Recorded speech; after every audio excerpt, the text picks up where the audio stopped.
Okay, this is so much better. Sorry, guys. I know I popped on quick just like 2 seconds ago. So hopefully I can get some people on live. But I wanted to quickly, I just took some Energize because I have to work out and I really don't want to. But I wanted to hop on quickly and just share my testimony with you guys. I know you heard TJ's before the other day, but I thought it would be great for you guys to hear mine as well. So if you're hopping on, I'd love for you guys to show me some hearts so I can get some people on live at 5 o'clock on a Friday. So this is exciting. I'm going to get all hot when I talk, so I'm going to take my sweatshirt off. Hey girl, hey Trisha. Okay, I'm like the whitest person right now, so this shirt probably isn't the best pick for me right now. All right. So I'm just going to jump in and just share. Okay, so TJ talked about basically, I mean, if you heard his testimony, I'm a big part of it. I actually grew up Catholic. My mom still attends the same church we went to when we were little. And I went through, CCD and all that stuff. And I always, growing up, hey girl, I always felt like I was missing something. Okay, so growing up, I had really great parents. I had a great family. I had great friends. But there was something missing, and I was always trying to attain it. And a lot of it came in, clothing made me happy for a little bit, or food, or anything I could grab or get my hands on, was great for partying. Was that for a while for me. So it was like, I was just trying to fill this void with things, people, boyfriends, that stuff. Right. And I just always was left feeling, even when I did do that, like I went into credit card debt because of shopping, because of clothing in my college years. And it was like I was trying to fill this thing, and I would do it, and then I would feel empty. And then I would eat, and then I gained a lot of weight in college, and it was the same thing. I was looking for something that I was missing. Didn't know what that was. So, as well as with, my Catholic, childhood, I went to church on Sunday. I knew of God. I knew who Jesus was. Like, I knew what he did for us, but I didn't really get it, right? And I, that was it for me. Like, I really wasn't into it at all. My mom, my dad, it was like, this is what we're doing. And that was it, right? As kids. And we sat through the whole church, the whole thing, and it was like, okay. But I never knew Jesus. I never had a relationship with him. I didn't know what that looked like, and I didn't really think I needed to know. I was just like you know what it was? It was like, I had a good life, Yes, I had this big hole, and I was yearning for something, and I was trying to fill it with all these things, but I just felt like so is everyone else. Like, my life isn't, like, I didn't hit a rock bottom of, drug addict, that type of thing. And I thought that's what happens when you give your life to Christ. You have to hit a rock bottom, because I heard stories of that. Or you're in jail and, you have no other option, right? So anyway, I was going down this road, and it was like this thing. I was searching for something to fill me. TJ and I started dating. I knew him ever since we were like in middle school. We were really good friends, actually. And when we started dating, we were partying a lot, and he was partying a lot, and it took a toll on our relationship. And then when he shared with you guys that I went to a concert, and he actually went to church with his parents. His parents actually, gave their life to Christ at Brooklyn Tabernacle in New York after his mom's mom died. So it's just crazy how that all happened too. They grew up Catholic as well. And TJ went with him one of the times, and that was the time he gave his life to Christ. And when he told me on the phone, I'm like, okay, You guys, I hope you guys don't, you're going to hear like the real story here. I'm like, okay, sounds great. Like, whatever. But at that point in my mind, I was like, dude, he needs something. Like, we need to fix what was going on between us, because our partying and the way he was acting when he was drinking was not cool. Like, it was like, you know, when you get to a point in your adult life, it's time to put that college behind you. Like, we can't keep living this out, right? And that's how we were both at that point. Something needs to change. We need to figure it out. And so he gave his life to Jesus, and I was like, okay, cool. I know Jesus. Like, cool, right? I didn't get it. And then he started, like, he was on fire. And my husband, if you guys, like, he's all or nothing. Like, that's his personality. So he was like on fire, like, you telling me all this stuff. And I'm like, you're crazy. And then he was like, you know, we're not getting married, if you're not, I'm like, whatever. Okay. You're ruining. And then I told him he was ruining everything. Like, it was bad. And so, you know, this was and God was working on me through this time. It was like he was changing right before my eyes. And I was being worked on, although I'm a very stubborn person.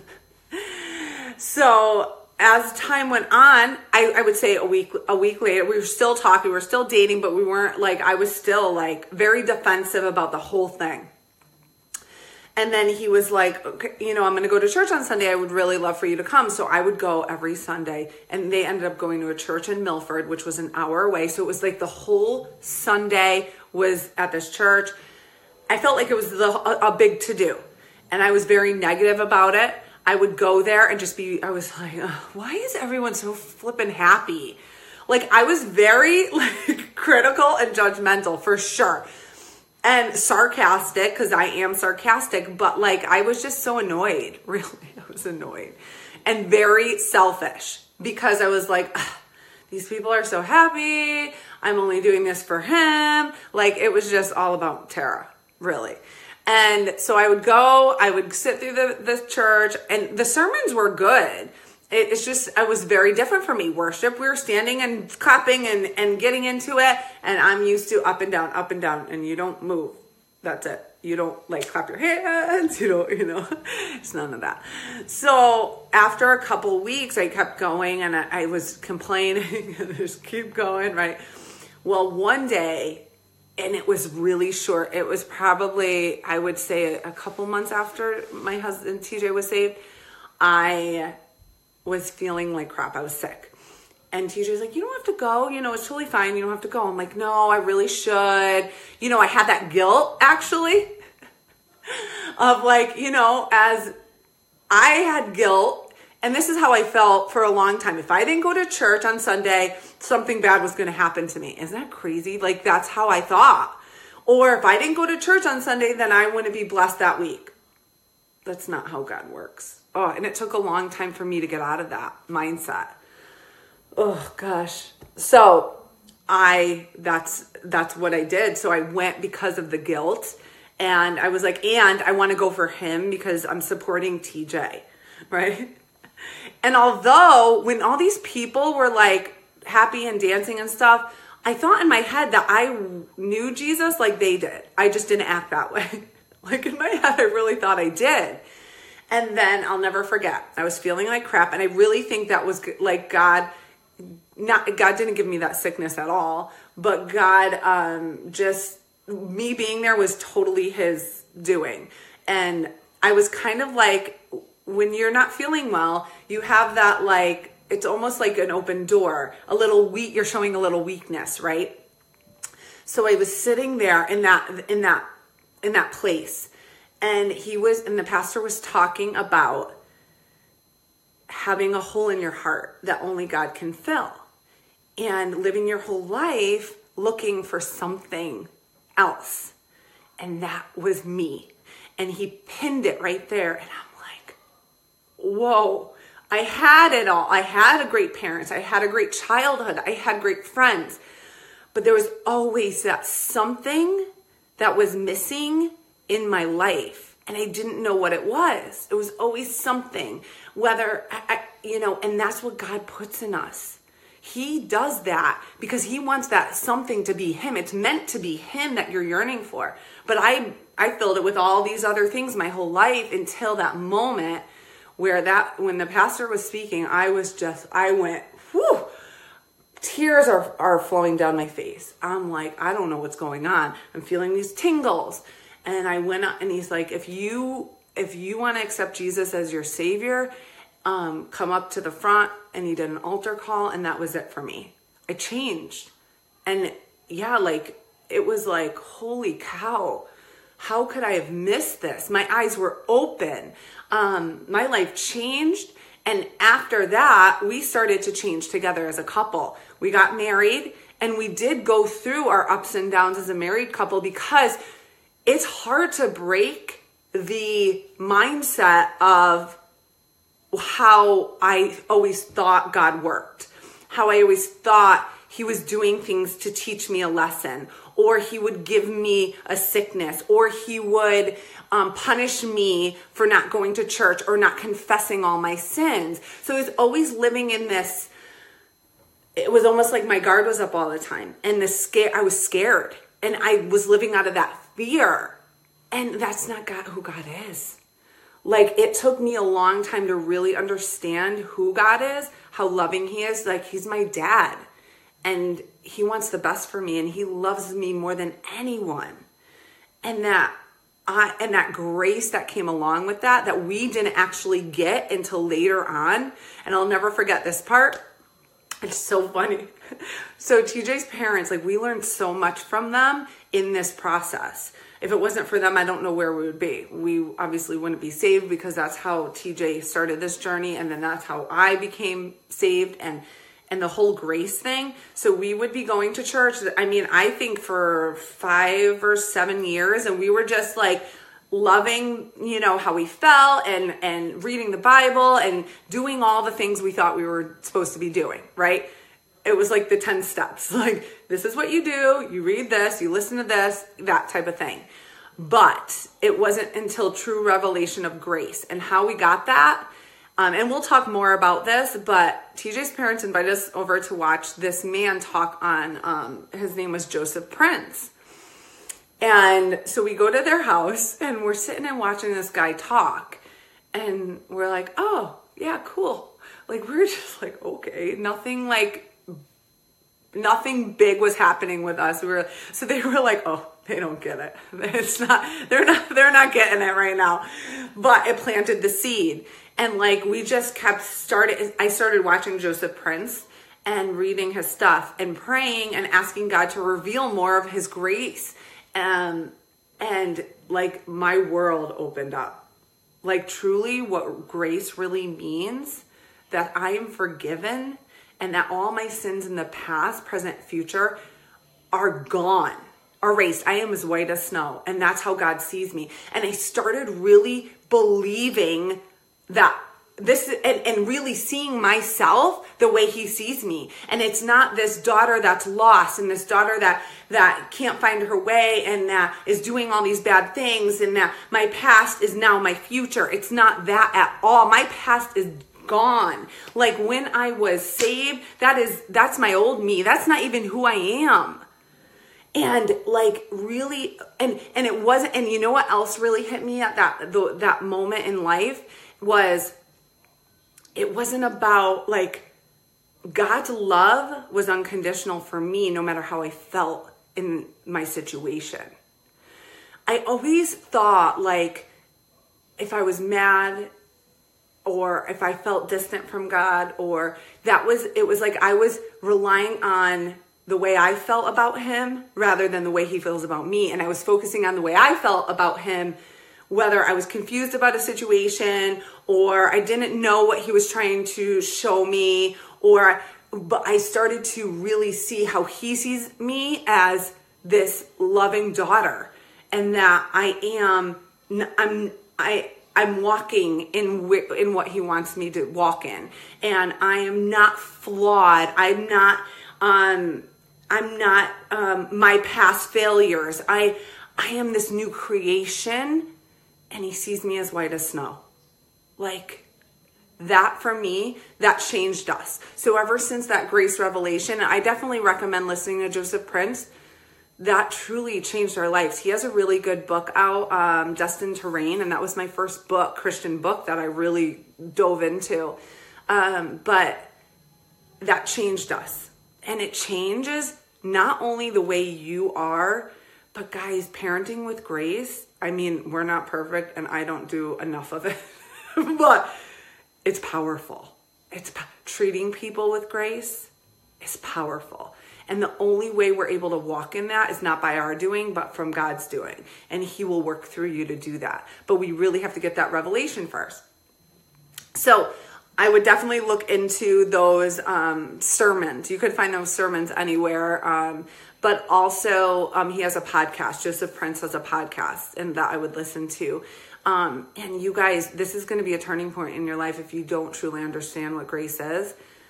And you truly are, God hasn't revealed, like it's not a revelation to you. Your life is going to change in the next couple months. If you really focus on learning more about it and asking God to reveal it day by day, it's going to be an amazing ride. So fast forward, we're here. I don't know really how we would do it without Jesus. Like, I don't know. We would be going through a lot of motions. We would probably, honestly, like I would be drinking a lot probably. Who knows? Like you find things to satisfy you, to fill that need where God puts it in you to be satisfied by him. That's why we have that. That's why we have that need, right? That yearning. I don't know where I would be. I would be nowhere. I wouldn't have started my own business how could I do that? I had no confidence in myself. I would still be teaching, which is I liked it, but my relationship with my kids would be so different too. So just know and have the hope that like, no matter where you are, guys, your life can change and get better. And it's through God. Honestly, you could read all the self-help books that you want, but it truly, truly is through him. And I know, like, I would have never been able to get through my father's passing without him. Without my faith in God, I would have been mad at him. I would have blamed him. I would have gone down a dark road and I would have been no good for my family or my kids. So, I mean, that's my story. And I look back to where I was before. I'm a completely different person. Everything. And you know what's cool about your journey?